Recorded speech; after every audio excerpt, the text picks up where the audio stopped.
Hey y'all, welcome back to the Neat Disciples. My name is Philip. This is Jeremy. Thanks for joining us. We have a great show for you today. We're going to talk about strength and humility and what Scripture says about that.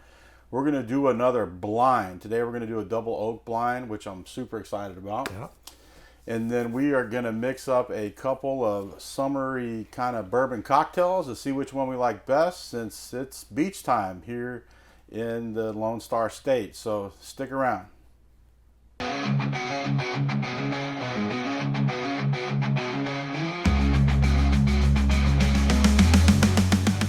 Hey y'all, so we're back in the shed today, and we are super excited to talk about strength and humility and what Scripture has to say about that. So I was doing some reflecting on this and came across a few verses, and we can kind of go through them one by one and just see, but have a little discussion about it. But as men, a lot of men think that, hey, I'm a big strong man. I have to be a big strong man. I have to do everything on my own.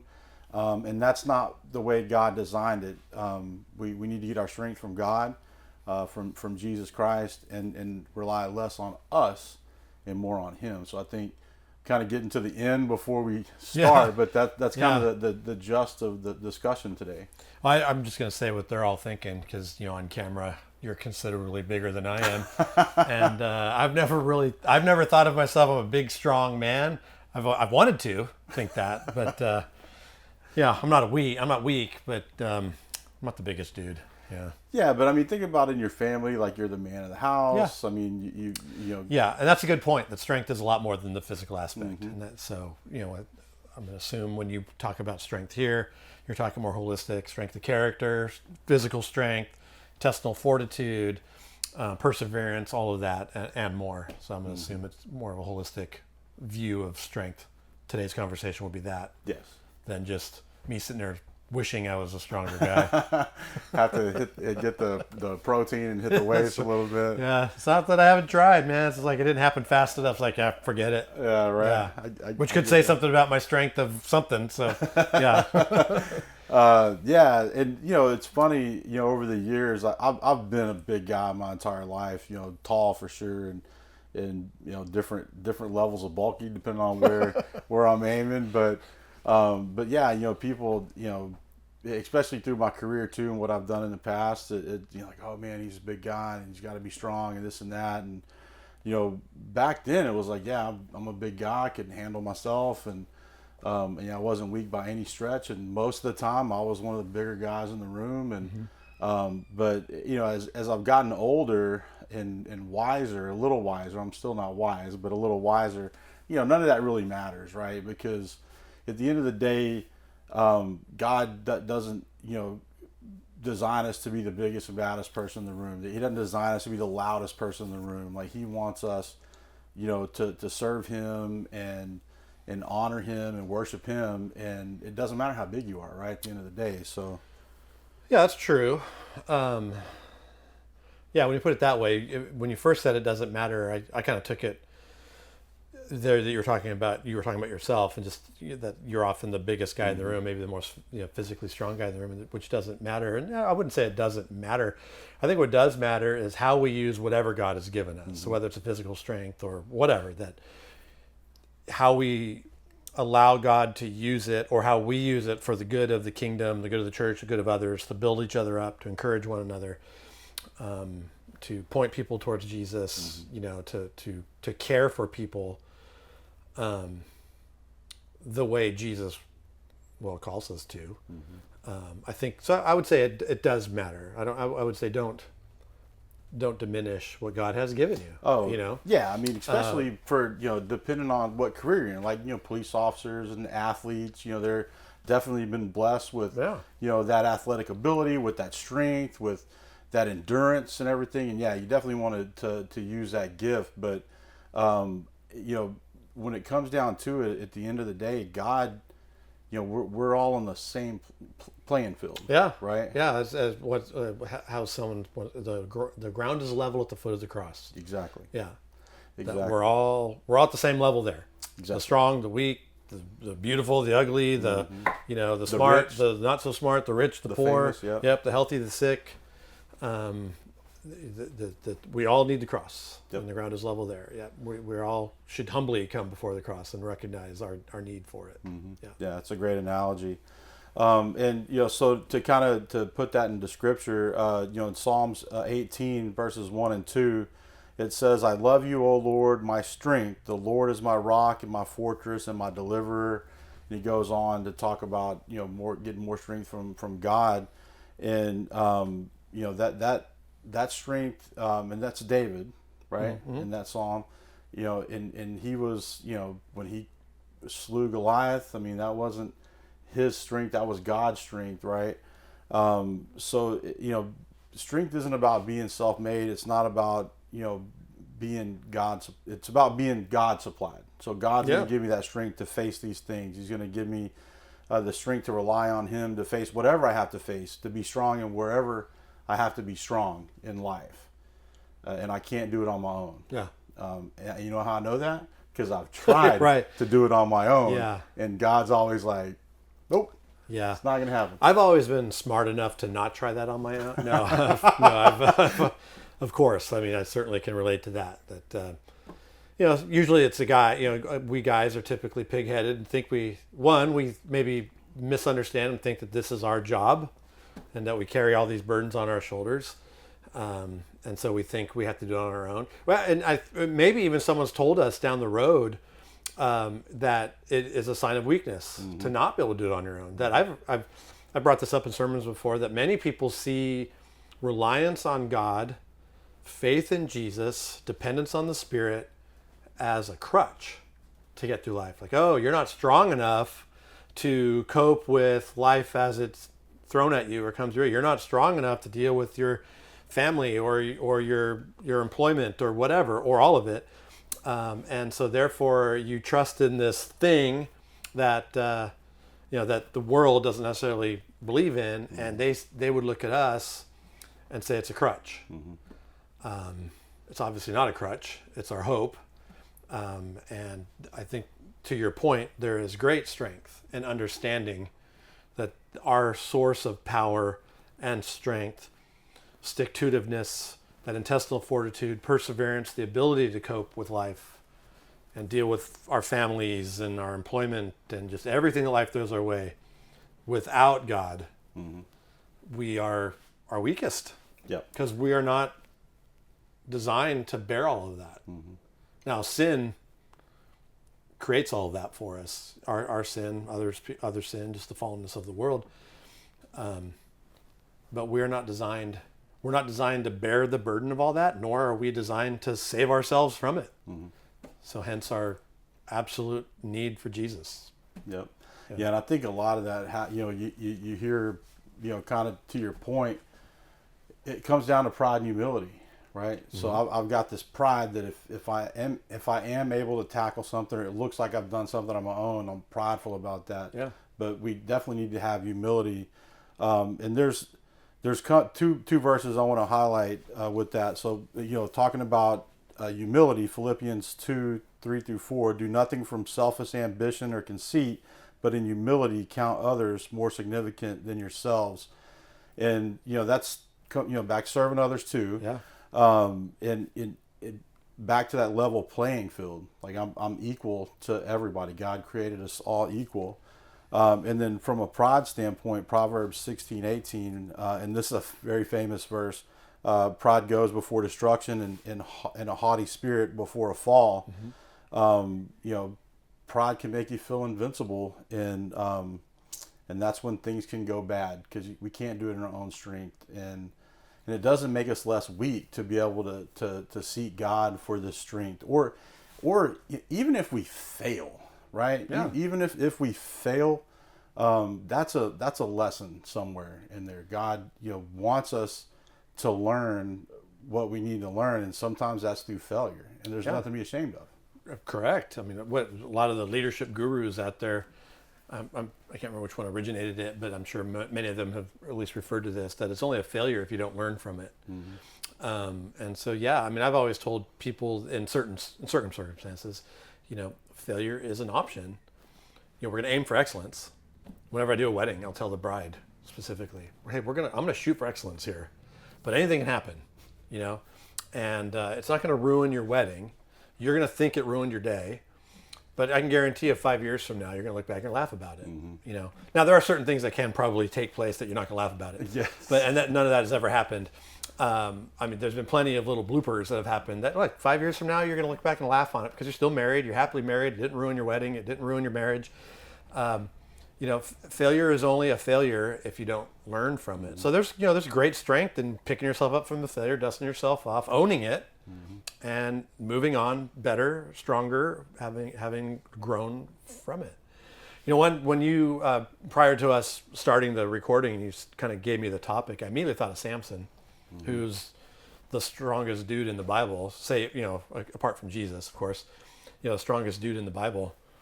But what brought him down was his lack of humility, and his, you know, he was tempted by the allure of a woman, and that's not to say that women are a problem. It's just he was tempted by it, and he could not master, you know, his temptation, and so physically strongest guy in Scripture was horrifically weak, in spite of his great strength. Yep. Yeah. Yeah, because of his pride. Because of his pride. Yeah. Got him. Thought more of himself, and wanted to satisfy some physical desires, and he crashed and burned. Yep. And failed. Yep. Yeah.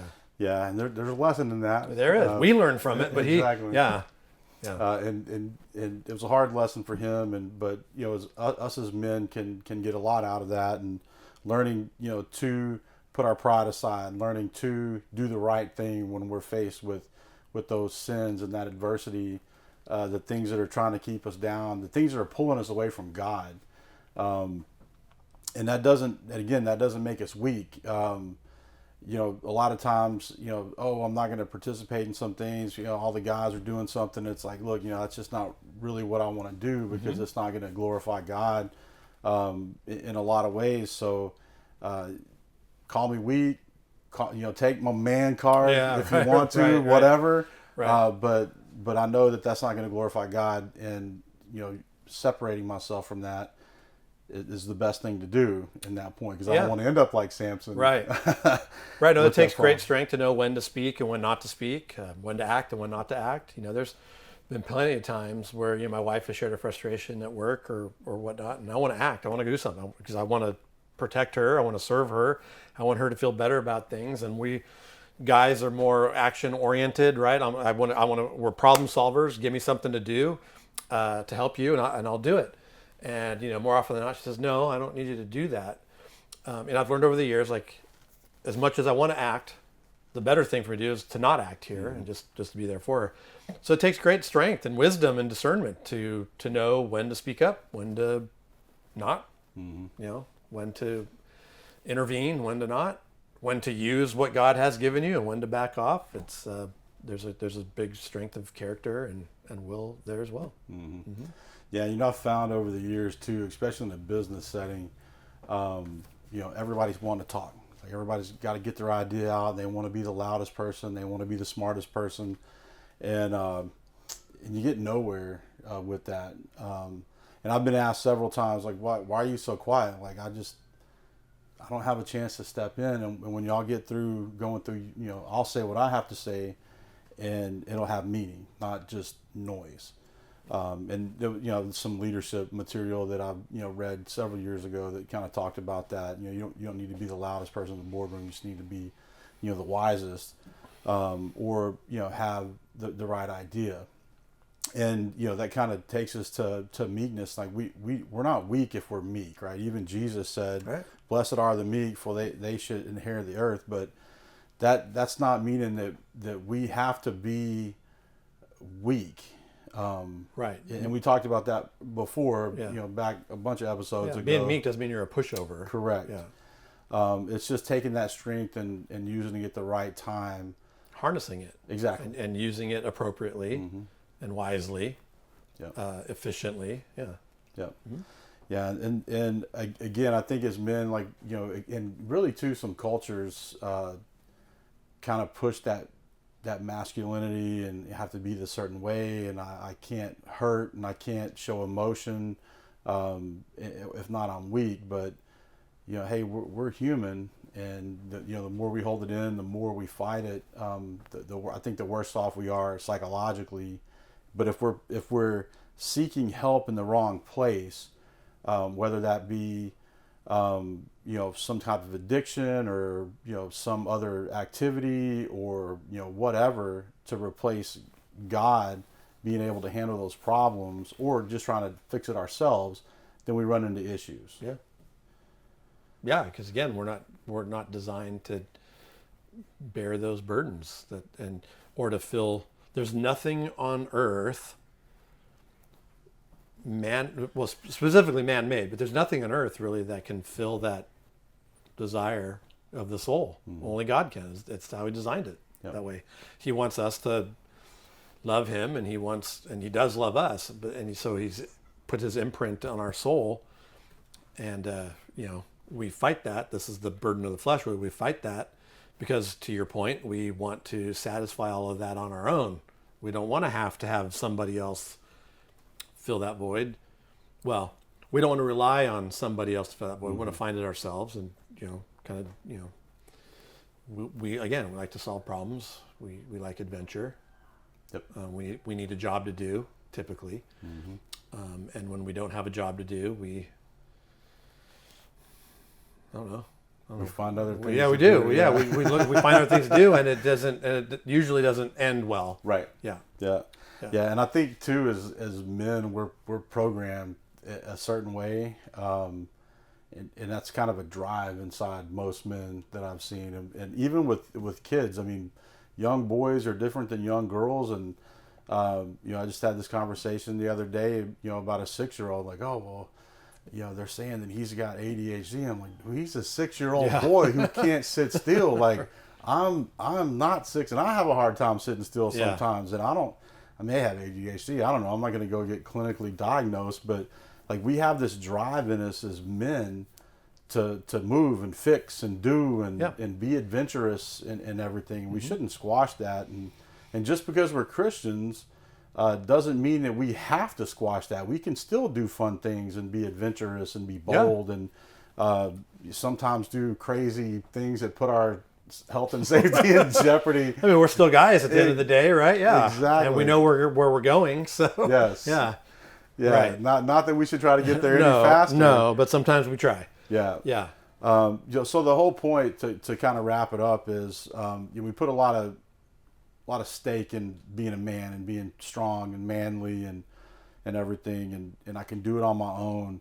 But the whole point of this, and I said at the start, is we need to get that strength from God, and our Lord and Savior, because that's where the true strength comes from. Yeah. Because at the end of the day, there's things out of our control, and God is the only. Yeah, most things are, and God is the only one that can do anything about it. Right. Yeah, and it is not a weakness to. In your own mind, as guys, we need to be okay with to understand it's not a weakness to go to Him, and I think by doing that too, and in strength, going before the Lord and owning our weakness or our sin or our dependence on Him. When our kids see it, when our wives see it, when our significant people in our lives see it, hopefully we're demonstrating really an act of strength to them. Mm-hmm. And if they don't see it that way, it gives us an opportunity to explain it. Like, let me tell you why I see this as an act of strength, because I can't do this on my own. I want you to think I can, but I can't. Mm-hmm.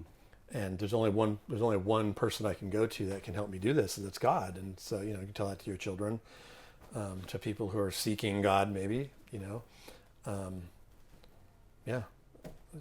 right. All that to say, you're right, Philip. No, right on. Mm-hmm. Yeah. Did something good today. You did, yeah. Well, God's strength. There you go. So yeah, I mean, and you said it, praying, going to God for that, seeking His wisdom and His guidance, and sometimes the answer is going to be no. Yeah. In certain things, and we got to live with that. But definitely get your strength from God. Kind of the whole point of today's discussion. So hey, we'd love to hear from you. You can email us at theneatdisciples.com. You can find us on all the social platforms at The Neat Disciples. Well, most of them at The Neat Disciples.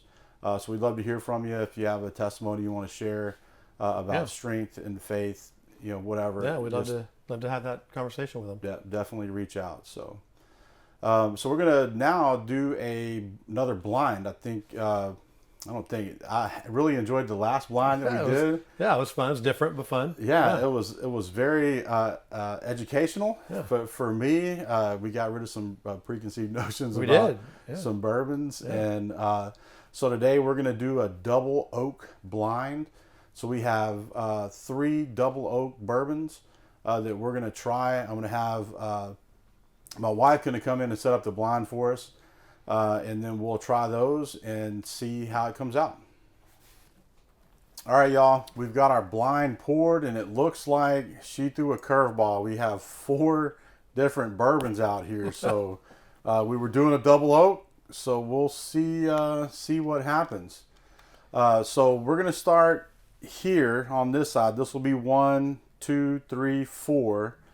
So it looks better for the viewer. Yeah, makes sense. Learned that in the last Yeah, one. makes sense. All right, so we'll take number 1. And we'll go through the spiel. This appears to be pretty viscous. Yes. The way it's with the legs on the glass. The leg is very thick.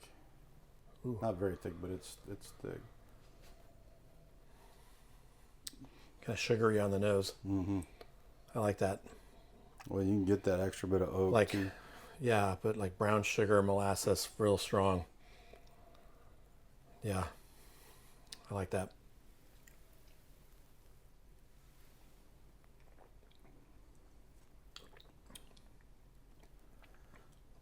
Oaky. Yes, it's really smooth too. For the first sip of the day, that went down really nice. Yeah, real smooth. Not overly smoky. Mm-mm. And I wouldn't even say not overly oaky, but you hear double oak, I would think oak would be pretty forward, Mm-hmm. and it probably is, but it's not obnoxious. No, it's It's, very very nice. Yeah, it doesn't burn. I don't get like the peppery. I don't know what the proof is. I guess we'll know here in a bit. But well, that's good. I liked it. Yeah, I could definitely sip on that. Yeah, I can taste the kind of the brown sugar molasses as well. Mm-hmm. Mm-hmm. All right, I'm going to take my buddy who commented on the last one. I'm going to take his suggestion and not drink it all and come back to it and see what we think when we come back to it. So whether you want to put that on camera or not, I'll let you decide as the editor. Yeah. All right, number 1. I like it. I can drink it. Yes. This one seems to be a little less viscous. It seems a little. Yeah, it's running down a little faster. Yeah. Yep. It's got a really good color though. I mean, similar to the last one. That's similar on the nose. Mm-hmm. Yeah, not overbearing. Nope. Get kind of that brown sugar molasses. Yeah, definitely get the little oak. Yep.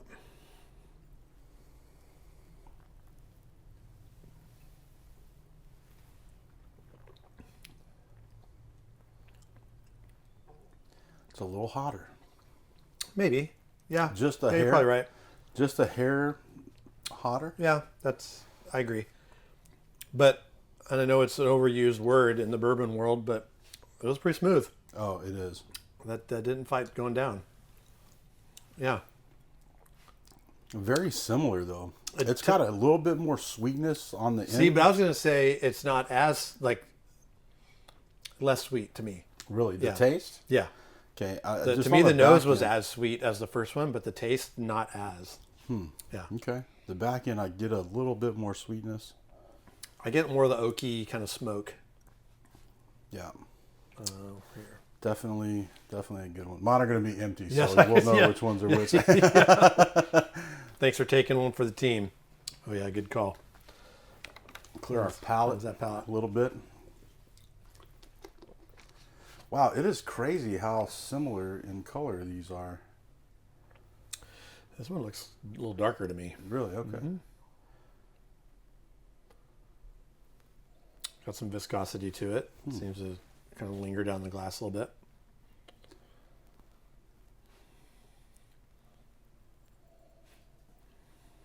Almost kind of a little bit more floral. Mm-hmm. There's that Yeah, it does. sugary is there, but almost a little more floral in there too. It's good.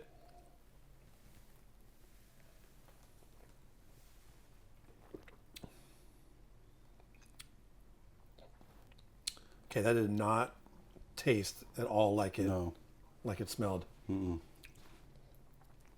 Yeah, you get the sweet floral smell on the nose, but This was really mellow. it is very mellow. Like not as complex as those first two.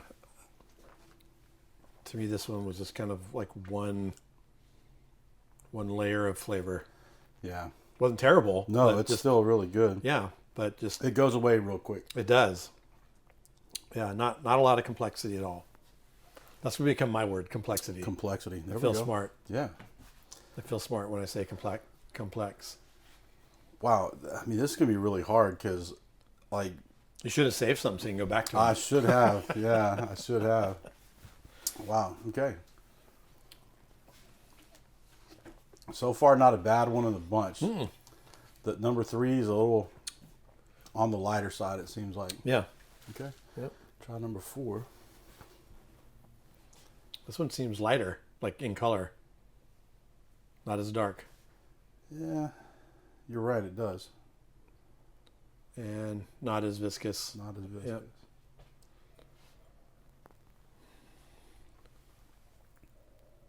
This one I can get more ethanol off of it. It seems Yeah. a little more ethanol. Mm-hmm. Agreed. Still smells really good. Oaky, caramely. That one's watery to me. Yeah. Yeah, I'm not getting much flavor in that one.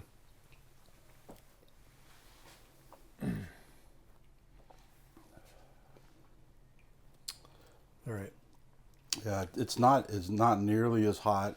It's No. super smooth, It's but the flavor goes away real quick. quick. And I hate to say it, but there wasn't even much of that to begin with. All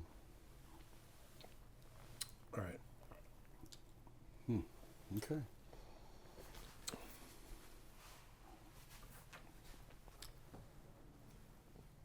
All right.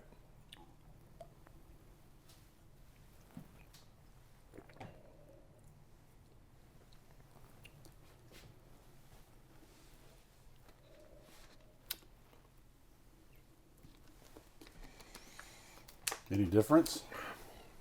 Yeah, there's a little bit of a difference. Can kind of taste more of the corn, I think, second time around. But I think it's a toss up for me. I think I'm going to go if we're ready. Yeah, go ahead, rank them out. Yeah. I actually think I'm going to go as they sit. 1, 2, 3, 4. I'm going to agree with you 100%. Really? All right, yeah. I was thinking that same thing. I'm going to agree with you 100%. All right. So, yeah, so we'll be first, second, third, and fourth as they sit. So, Yeah. all right, you ready? Yeah, let's do it. See, so the last one was shocking. Yeah. I'm prepared to be shocked. Oh, That's all right. broke the Yeah, no, you didn't break it. board. Well, okay. Okay. All right. Wow. I'm not actually shocked. No, not at all. No. Well, the thing about it is, so let's go through them real quick. So we got the Woodford Double Oak, which is always really good. It's 90.4 proof. Really like that one. Then we have the Peerless Double Oak, and this one is 109 proof.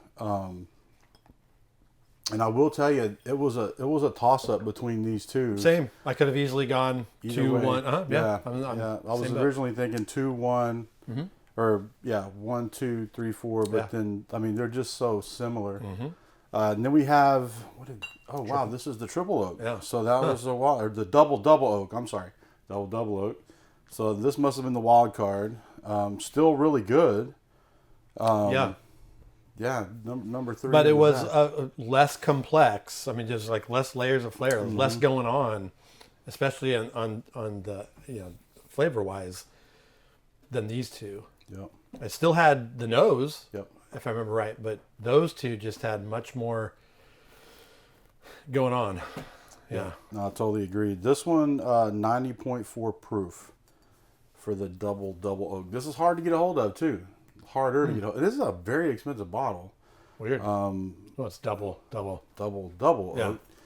Oak. So yeah, for the price point, I think we got a good one. The last one, Bondstone Double Oak, and this is one that I got suckered into a Total Wine during the tasting. It was really it's still good. I would after it being last in the lineup, probably wasn't good for it.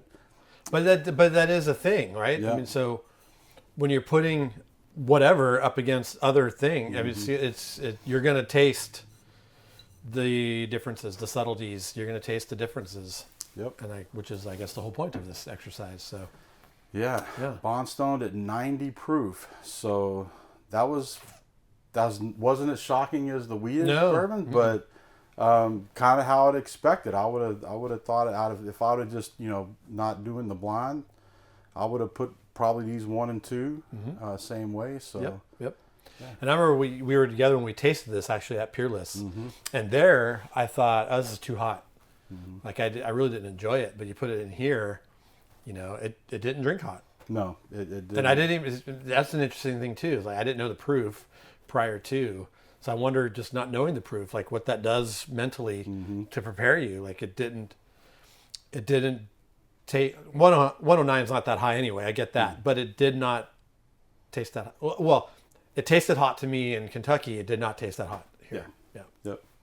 No, definitely good. So, hey, hope y'all enjoyed that. Hope you get something out of it. I'd recommend all of these bourbons, but that's how it shook out for us. So, thanks for joining us for that. Thank you. All right, y'all, we're going to mix up a couple of bourbon cocktails since it's summertime here in Texas and it's beach weather. So we wanted to see what would taste better at the beach. That's right. So I'm going to go ahead and make the coconut bourbon cooler. And that's going to require some bourbon, a couple ounces of bourbon, about an ounce of the coconut cream here, some lime juice. Obviously, fresh squeeze is always better, but this is always easier. A couple dashes of some Angostura bitters and some club soda. Okay. And I'm going to make a bourbon beach smash, which is going to take 2 ounces of bourbon, a little bit of lemon juice, some simple syrup, some fresh mint leaves, and fresh pineapple. Pineapple. Interesting. All right. Well, it's hot out there. What do you say we make a couple of summery drinks, huh? Let's do it. I'll go ahead and get started. So I'm going to make us the coconut bourbon cooler. I'm going to need my glasses so I can see the lines in the jigger here. So, all right. So we're going to start with 2 ounces of bourbon, the star of the show. 2 ounces of bourbon. Add that. You're going to need that later, so we'll just put that up. Put that over there. All right, moving on to 1 ounce of the coconut cream.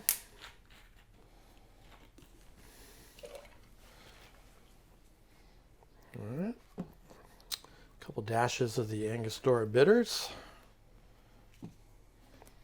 Was it half an ounce? Half an ounce of the fresh squeezed lime juice that we have squeezed. We packaged ourselves in this. No, obviously, fresh squeezed is preferred, but this is easier for the purposes of recording. All right, and we are going to give that a quick shake.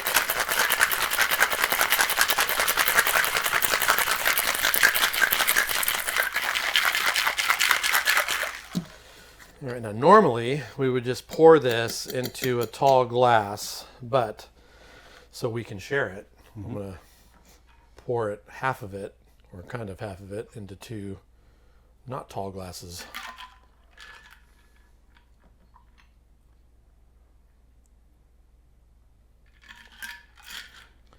Kind of an interesting color. It is very interesting. Pretty sure I painted a wall this color once.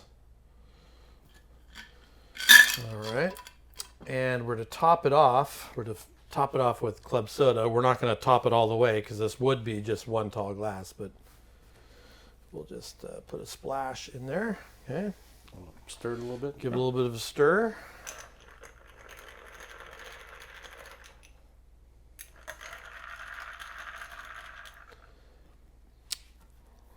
There you go.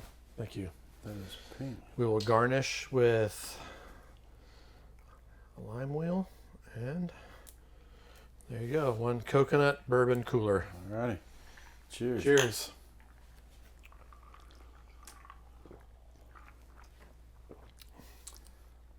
pretty good. Yeah, that's not bad. Tastes like coconuts. Not really, not too sweet. Not too, but sweet enough. This would be refreshing on a hot day Oh yeah, at the beach or elsewhere. It gets hot. Totally agree. Yeah. All right, All right. Well, you go ahead and make yours while I. sip on that. Yeah. All right, well, let's make a bourbon beach smash. So we're gonna take a little bit of pineapple, a little bit of fresh pineapple I have cut up here. Put it in a shaker. A little bit of fresh mint. And we will muddle.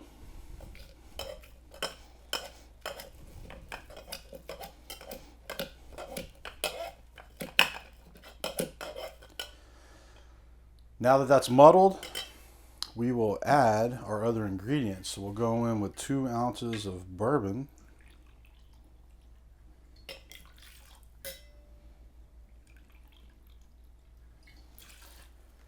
Three-quarter ounce fresh lemon juice. Of course, again, fresh is better, but we're gonna use the jarred lemon juice. Charred. Okay, then we will go in with a 1/2 ounce of simple syrup.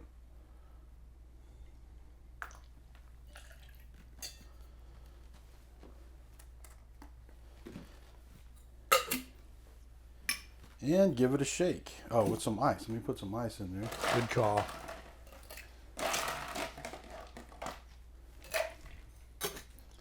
We'll give it a shake.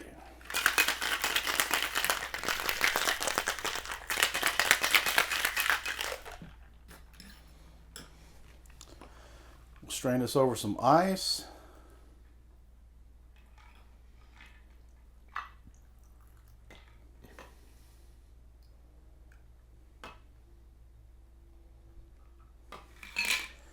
And garnish it with a piece of pineapple wedge. All right. Cheers. Cheers.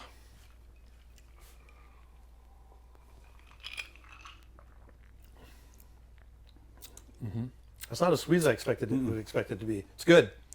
Kind of tart. It is tart. That pineapple does make it a little A little tart. tart, but it's good. Very good. Take my wedge off. I would imagine, having tasted that and this, we're getting kind of into the pina colada zone here a little bit, but if you were to mix that coconut-based drink with this pineapple-based drink, that'd be a pretty good drink. Okay, well, let's try it. Okay, why don't you try it? All right, put the pineapple one in, coconut in, give it a stir.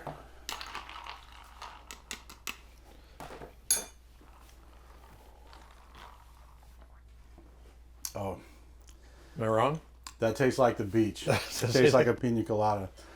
All right, well, I'm going to the beach. What?